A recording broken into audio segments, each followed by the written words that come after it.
जहाँ तक बैंक्स की बात है, इंडियन बैंकिंग सिस्टम एक आप इसे बैकबोन मान सकते हैं इंडिया की इकॉनमी की। आपने देखा जिस तरह से जब डीमोनेटाइजेशन इंडियन गवर्नमेंट ने स्टार्ट किया और किस तरह से बैंक ने दिन रात एक करके हिंदुस्तान के एक बहुत बड़ी पॉपुलेशन को उनके जो नोट है वो चेंज करके दिए, उनकी करेंसी को चेंज किया। सुबह से शाम तक इन्होंने दिन रात मेहनत करी और जैसा कि पीएम ने भी कहा कि इनको वास्तव में हेड्स ऑफ है, सैल्यूट है। अगर कुछ एक्सेप्शनल केसेस निकाल दिए जाएं, कुछ बैंकों के जो कर्मचारी और एम्प्लॉयज़ थे उनको अगर हटा दिया जाए, जिन्होंने थोड़ा जो इस सिस्टम को ब्रेक करने की कोशिश करी और काले धन के जो कुबेर थे उनको उन्होंने पैसा प्रोवाइड किया, उनके ब्लैक मनी को वाइट में कन्वर्ट किया और उनको बहुत आसानी से कई करोड़ रुपीज़ उन्होंने एक्सचेंज करे। लेकिन ओवरऑल अगर बात करें तो बैंकों का जो रोल है वो किसी भी देश की इकॉनमी में एक बहुत ही इम्पॉर्टेंट रोल माना जाता है। जैसा हमने यहाँ पे बैंकों का एक ओवरव्यू आपको देने की कोशिश करी, आपको ये बताया कि किस तरह से ये बैंकिंग देते हैं। बैंकिंग में एक तरह से क्रेडिट जो है वो क्रिएट करते हैं, डिपॉजिट्स एक्सेप्ट करते हैं आपके। उसमें कुछ नॉन बैंकिंग इंस्टीट्यूशंस भी होते हैं जिनको हम एनबीएफसी भी बोलते हैं, नॉन बैंकिंग फाइनेंशियल इंस्टीट्यूट्स इनको बोला जाता है। जिस तरह से अगर मैं एग्जांपल आपको दूं तो आप बोल सकते हैं Manappuram gold loan, Muthoot finance, इनको एनबीएफसी बोलते हैं। और इनके लिए एक टर्म अभी आजकल नई आई है जिसको हम शेडो बैंक्स बोलते हैं। तो आरबीआई के जो दायरे से जो भी ऑर्गेनाइजेशन बैंकिंग करती है उसको शेडो बैंक्स बोला जाता है और उनके प्रोसेस को शेडो बैंकिंग। आज रिजर्व बैंक ऑफ इंडिया ने एक कमेटी सेटअप की है, विजय भास्कर कमेटी, जो ये बताएगी कि इन शेडो बैंक्स को किस तरह आरबीआई के दायरे में लेकर आना है। यानी इन फ्यूचर अगर कोई non banking institutions banking form में आना चाहता है तो उसके लिए क्या मापदंड, क्या मेजरमेंट, क्या नॉर्म्स ले डाउन करने हैं, वो आरबीआई उसके ऊपर पे अटेंशन कर चुका है कई बार। लेकिन अगर कोई नॉन बैंकिंग ऑर्गेनाइजेशन आरबीआई के दायरे से बाहर कोई चीटिंग करती है हमारे किसी इंडियन कस्टमर के साथ, तो उसको किस तरह से हैंडल करना है, क्योंकि उसके ऊपर जो भी चार्जेस लगे हैं वो कंपनी लॉ के अकॉर्डिंग लगाए जाएंगे, 2013 का जो कंपनी लॉ है। लेकिन आरबीआई चाहता है कि उसके ऊपर जो भी चार्जेस लगाए जाए वो आरबीआई रेगुलेशन एक्ट के तहत लगाए जाए जो 1934 में बनाया गया था। तो यहाँ पे एक बैंक जो है वो एक प्रॉपर बैंक है और कुछ नॉन बैंकिंग इंस्टीट्यूशंस भी इस सिस्टम में अपना एक इम्पॉर्टेंट रोल प्ले करते हैं। फंक्शंस की अगर बात करें तो control the supply of money and credit in the economy, to enhance saving speedily and efficiently and encourage public confidence in the working of the financial system, to secure the saving of customers via facilities such as locker facilities, to avoid focus of financial powers in the hands of few individuals and institutions, to set equal norms and conditions, rate of interest, period of lending for all types of customers।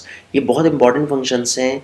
कई बार competition में question पूछा गया है कि इनके banks के जो functions हैं वो क्या होते हैं, तो आप बताएंगे मनी सप्लाई को कंट्रोल करते हैं। दूसरा बहुत इंपॉर्टेंट रोल है इनका कि पब्लिक कॉन्फिडेंस को एनकरेज करते हैं और कहा जाता है कि जिस तरह से सेफली सेविंग करते हैं ये लोगों की और एक एक प्रॉपर हिसाब जो भी आपने अपने मेहनत की कमाई आपने बैंकों में जमा की है उसका एक प्रॉपर डेटा इनके पास होता है, उसमें कोई धांधली, कोई चीटिंग होने के बिल्कुल भी चांस नहीं होते। और दूसरा to secure the savings of customers via facilities such as locker facilities, यानी आपको एक लॉकर भी प्रोवाइड किया जाता है अगर आप चाहते हैं कि आपका घर, आपका होम इनसिक्योर है for gold point of view से, for ornament point of view से, तो आपको लगता है कि क्यों ना एक बैंक में लॉकर लिया जाए, वो भी फैसिलिटी बैंक प्रोवाइड करवाता है। To avoid focus of financial powers in the hands of few individuals, तो ये एक बहुत इंपॉर्टेंट रोल है। सबसे बड़ा इंपॉर्टेंट रोल है कि कस्टमर्स में कोई भी पार्शियलिटी, कोई बायसनेस नहीं है, कोई छोटा बड़ा कस्टमर नहीं है। जो नॉर्म्स हैं एक बहुत अच्छे कस्टमर के लिए वो सेम है एक उस छोटे कस्टमर के लिए जिसकी सेविंग जो अमाउंट है वो बहुत कम है बैंक में।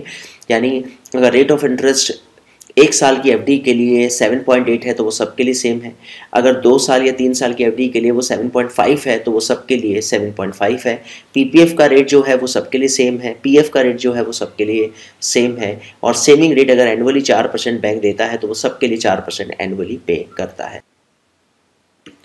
Next point, banking regulation act जो है ये बहुत इंपॉर्टेंट है, एग्जाम में कई बार पूछा गया है। 1949 में बैंकिंग रेगुलेशन एक्ट बना था, इनेक्टेड 1949 में हुआ। Banking regulation act is a legislation in India that regulates all banking firms in India, provides a framework using which commercial banking in India is supervised and regulated.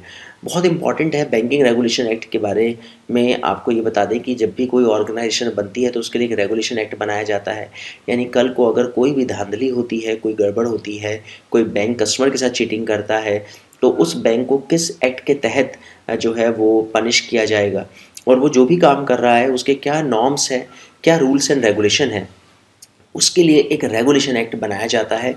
और कहा जाता है कि ये पार्लियामेंट में फॉर्म किया गया है इसको, और इसका जो ईयर है वो 1949। Next point, reserve Bank of India, RBI की अगर बात करें तो आरबीआई बहुत ही इम्पॉर्टेंट एक ऑर्गेनाइजेशन है। और सबसे इम्पॉर्टेंट बात कि अगर आप बैंकिंग सिस्टम की बात करें और आरबीआई के टॉपिक को डिस्कस ना करें तो ये एक बहुत बड़ी बेईमानी होगी।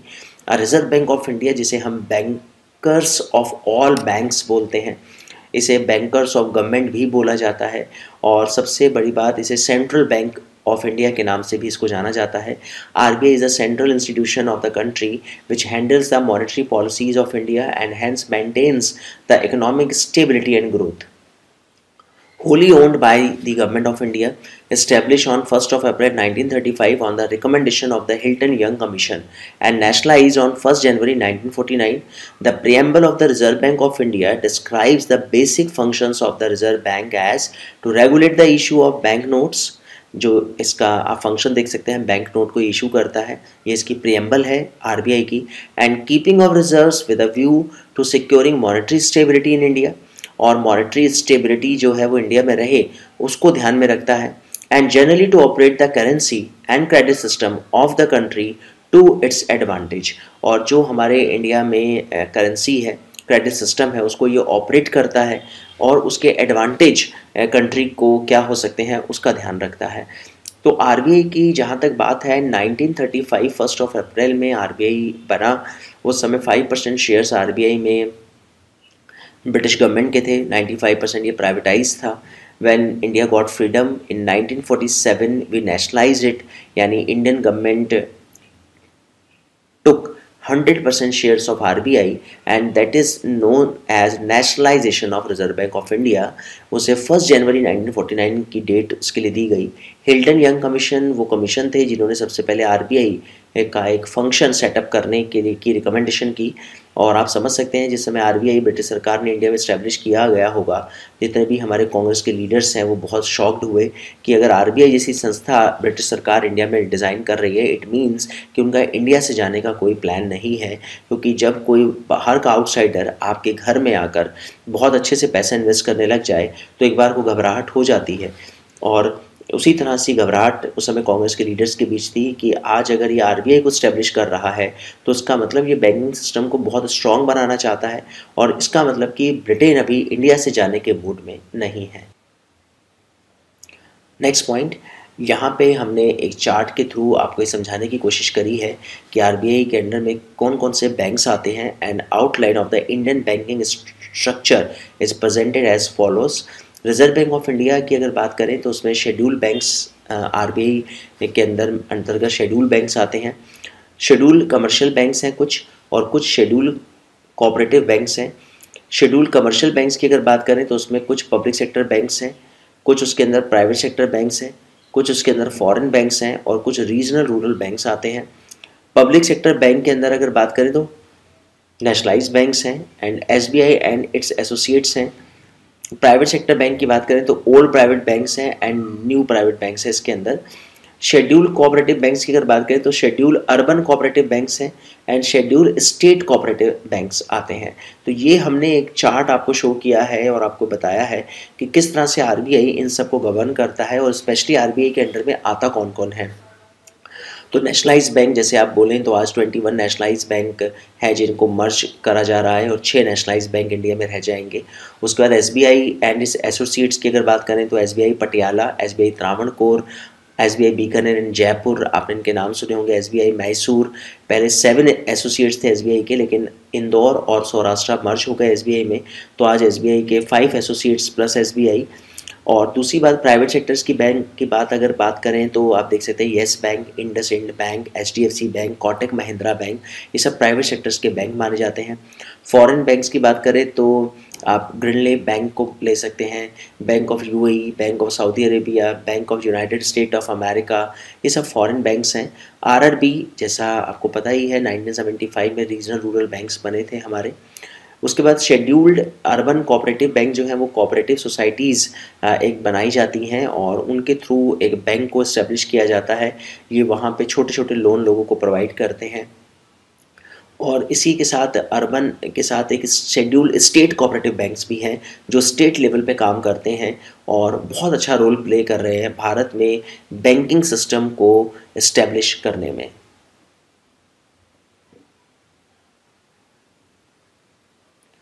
Reserve Bank of India RBI organisation and management की अगर बात करें तो RBI is managed by the central board of directors. Presently there are 21 members. कहा जाता है पहले इसमें 20 मेंबर्स थे, लेकिन एक मेंबर फाइनेंस मिनिस्ट्री से इसमें ऐड किया गया मोदी सरकार के द्वारा, और आज ये 21 मेंबर्स इसके अंदर माने जाते हैं। गवर्नर की अगर बात करें, for a period of 5 years का एक गवर्नर का टेन्योर होता है, लेकिन यहाँ पे छोटा सा एक टेक्निकल पॉइंट है। शुरू में 3 साल के लिए गवर्नर को चांस दिया जाता है। 2 साल भारत सरकार पूछती है गवर्नर से कि अगर आप चाहें तो हम 2 साल का पीरियड आपका एक्सटेंड कर सकते हैं। जैसे रघुराम जी राजन के साथ हुआ, 3 साल का उन्होंने टाइम पीरियड पूरा किया। उसके बाद भारत सरकार ने उनसे पूछा कि अगर आप चाहें तो 2 साल हम आपका एक्सटेंड कर सकते हैं, लेकिन रघुराम जी राजन ने मना किया और उन्होंने कहा कि वो शिकागो ही वापस जाना चाहते हैं। वो वहाँ पर शिकागो यूनिवर्सिटी में लेक्चरर थे। उसके बाद उर्जित पटेल जी को मौका दिया गया। गवर्नर के नीचे 4 डिप्टी गवर्नर्स होते हैं, for a period of 5 years ही आते हैं ये। 4 डिप्टी गवर्नर्स की अगर हम बात करें तो आप ये ध्यान रखें कि गवर्नर्स के नीचे जो 4 डिप्टी गवर्नर्स हैं, ये मेन टीम है RBI की, और इसके अंदर जो 4 डिप्टी गवर्नर्स हैं उसमें से 2 डिप्टी गवर्नर्स जो हैं वो विद इन RBI आते हैं। यानी ये जो 2 डिप्टी गवर्नर्स है ये विद इन RBI। इसमें से जो तीसरा डिप्टी गवर्नर है वो होता है कोई हमारा बैंकर, लेकिन फॉर्मर बैंकर हमारे नेशनलाइज बैंकों का, यानी हमारे जितने भी नेशनलाइज बैंक हैं उनका कोई बैंकर माना जाता है। उसके बाद 4th अगर हम बात करें तो ये होता है हमारा कोई NRI, OCI एंड PIO, उनको बनाया जाता है। फिलहाल अगर अभी हम आपको बताएं तो ये जो पूरी टीम है इसमें उर्जित पटेल गवर्नर है, HR खान, हारून रशीद खान एंड राजकुमार गांधी जो है within RBI deputy governor हैं। 3rd जो बैंकर हैं SS मुंद्रा है, बैंक ऑफ बड़ौदा के फॉर्मर चेयरमैन हैं। एंड उर्जित पटेल चूँकि पहले डिप्टी गवर्नर थे और बाद में वो गवर्नर बने, तो उनकी जो जगह खाली हुई है NRI सेक्शन से उसमें NS विश्वनाथन को बनाया गया है। तो कुल मिला के ये टीम है। उर्जित पटेल अभी 24th reserve Bank of India के गवर्नर माने जाते हैं। रघुराम जी राजन 23rd गवर्नर थे। RBI के जो फर्स्ट गवर्नर है 1935 में वो थे sir Osborne Smith. And first Indian governor Reserve Bank of India का CD देशमुख को माना जाता है। उसके अलावा 4 डायरेक्टर्स हैं, each nominated by a period of 4 years by 4 local boards located in Chennai, Calcutta, Mumbai and New Delhi. 4 directors हैं इसके जो चेन्नई, कोलकाता, मुंबई और न्यू दिल्ली से इलेक्ट किए जाते हैं 4-4 साल के लिए। 10 डायरेक्टर्स हैं nominated by government of India, जो गवर्नमेंट ऑफ इंडिया नॉमिनेट करती है। 2 government officers nominated by government of India. तो कुल मिलाकर ये जो आप देख सकते हैं टीम, ये टोटल 21 टीम बैठती है, 4 और 4 8 and 10 18 and 2 20। Central board of directors must hold at least 6 meetings in a year and at least 1 meeting in 3 months. Bank central office जो है इसका मुख्यालय मुंबई में है and the RBI has 19 regional offices, most of them are in state capital and 9 sub offices. Structure of RBI organisation की अगर बात करें तो RBI is wholly owned by the government of India. पूरी तरह से गवर्नमेंट ऑफ इंडिया के द्वारा ये ओन्ड ऑर्गेनाइजेशन है। सेंट्रल बोर्ड की अगर बात करें तो central board of directors oversees the reserve bank's business and is responsible for its management, delegates specific functions through its committees and subcommittees. Main function is general superintendence and direction of the bank's affairs, constitutes the governor, deputy governors and few directors of relevant local boards, and currently Urjit Patel is the governor of RBI. ये जैसा हमने आपको बताया पूरी तरह से भारत सरकार के कंट्रोल में है RBI. Central board of directors overseas है। Reserve bank's business and is responsible, पूरी तरह से मैनेजमेंट के लिए रिस्पॉन्सिबल है। मेन फंक्शन जो है वो एक तरह से आप देख सकते हैं बैंक्स अफेयर्स में डायरेक्शन देना और उनको सुपरवाइज करना है। और सबसे इम्पॉर्टेंट बात यह है कि जो लोकल बोर्ड से जो डायरेक्टर्स आते हैं वो एक तरह से कहीं ना कहीं आप देख सकते हैं कि ऑल ओवर इंडिया का रिप्रेजेंटेशन आरबीआई में दिया गया है। और जो हमने वो सीक्वेंस आपको बताई 20 जो इसके मेंबर्स हैं किस किस तरह से कहाँ कहाँ से जो आते हैं, तो कहीं ना कहीं आप देख सकते हैं कि आरबीआई में कितना ट्रांसपेरेंटली और कितना सिस्टमेटिक और करप्शन के जो चांसेस हैं वो आरबीआई में आज तक कभी सुने नहीं गए हैं।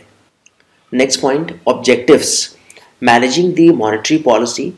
जहाँ तक आरबीआई के ऑब्जेक्टिव्स की बात है तो मॉनेटरी पॉलिसी को मैनेज करता है। मॉनेटरी पॉलिसी में CRR, SLR, bank rate, repo rate, reverse repo rate, MSF marginal standing facility, base rate जिसे हम पहले पीएलआर के नाम से ना जानते थे, प्राइम लैंडिंग रेट, ये सब मॉनेटरी पॉलिसी का पार्ट माने जाते हैं। इनको मैनेज करना आरबीआई का जिम्मा है। Maintaining price stability, ensuring adequate flow of credit to sustain the growth momentum and securing financial and economic stability. Promotion of an efficient financial system, foreign exchange reserve management for balanced and systematic development of banking in the country to maintain balance between the demand and supply of currency. तो आप समझ सकते हैं कितना important role है। कब currency को, जब मार्केट में करेंसी बहुत ज़्यादा होती है तो उसे हम इन्फ्लेशन का नाम देते हैं, और जब करेंसी बहुत कम हो जाती है मार्केट में तो उसे हम रिसेशन बोलते हैं। तो किस तरह से करेंसी का फ्लो जो है वो रोकना है, ज़्यादा करना है। अगर इन्फ्लेशन है तो कहीं ना कहीं बैंक रेट बढ़ाना, सीआरआर, एसएलआर के रेट बढ़ाना ताकि करेंसी का फ्लो रुके, लोन लोग डीमोटिवेट हो जाए लेने के लिए। कहीं ना कहीं अगर करेंसी कम है, रिसेशन है, तो उसका फ्लो को इंक्रीज़ करना, CRR, bank rate, repo rate को डाउन करना, और कहीं ना कहीं लोग मोटिवेट हों लोन लेने के लिए। तो वो जो एक मैनेज करने की चीज़ें हैं वो आरबीआई बहुत ही इम्पॉर्टेंट और रिस्पॉन्सिबिलिटी से काम करता है। हाइपर इन्फ्लेशन है, गैलोपिंग इन्फ्लेशन है, क्रीपिंग इन्फ्लेशन है, उन सबको किस तरह से हैंडल करना है। सबसे इम्पॉर्टेंट बात फॉरेन एक्सचेंज रिजर्व मैनेजमेंट देखना है। एफडीआर, आज इंडिया एफडीआर में 9th नंबर पर है। बाहर के जो इन्वेस्टर्स इंडिया में पैसे इन्वेस्ट करते हैं, फॉरेन एक्सचेंज जो करेंसी आज हमारी जब से ग्लोबलाइजेशन का दौर आया 1991 के बाद से, किस तरह से उनको एक्सचेंज करना है, कितने डॉलर के जो रेट चल रहा है, डॉलर कितने रुपीस के बराबर है, रुपया टूट रहा है, उसमें भी पूरा योगदान जो है आरबीआई का होता है। और उसके बाद कहीं ना कहीं हमारी जो फाइनेंशियल सिस्टम है उसको एफिशिएंट बनाना, भारत के प्रत्येक व्यक्ति को बैंक के साथ जोड़ना। डीमोनेटाइजेशन में आप देख सकते हैं आरबीआई ने कितना इंपॉर्टेंट रोल प्ले किया। बहुत बार चेंजेस किए गए कि अब कोई व्यक्ति जो है पर डे इतनी रकम निकाल सकता है, मंथ में आप 24,000 निकाल सकते हैं। 2.5 लाख से रुपये अगर आपने ज़्यादा जमा करे तो आपसे क्वेश्चन पूछा जाएगा। आप फिर उसके बाद लास्ट के जब डेज चले, लास्ट के 10 डेज रह गए दिसंबर के, तो उस समय 5,000 तक की रकम आप बस जमा करा सकते हैं। ये एक नया नॉर्म्स आया। तो आरबीआई ने बहुत इंपॉर्टेंट रोल प्ले किया डीमोनेटाइजेशन में, क्योंकि डीमोनेटाइजेशन का जो टॉपिक है वो पूरी तरह से आरबीआई से रिलेटेड है। करेंसी को नया इशू करना वो आरबीआई का ही काम था। तो जो मोदी सरकार ने डिसीजन लिया वो आरबीआई के उर्जित पटेल का ही सजेशन माना जाता है। नेक्स्ट, फंक्शनिंग की अगर बात करें तो working of the bank mention in 1934 Reserve Bank of India act can be categorize as follows. यहाँ पे हमने एक टेबल बनाई है और आपको बताया है एक टेबल के माध्यम से कि किस तरह से आरबीआई का रोल है। सबसे पहले आप ये जान लें कि 1934 का वो एक्ट है जिसके थ्रू आरबीआई अपनी फंक्शनिंग देखता है। एज ए सेंट्रल बैंक अगर बात करें तो note issuing authority. As an ordinary bank बात करें तो granting short term loans. Central bank के पॉइंट ऑफ व्यू से बात करें तो बैंकर ऑफ गवर्नमेंट है।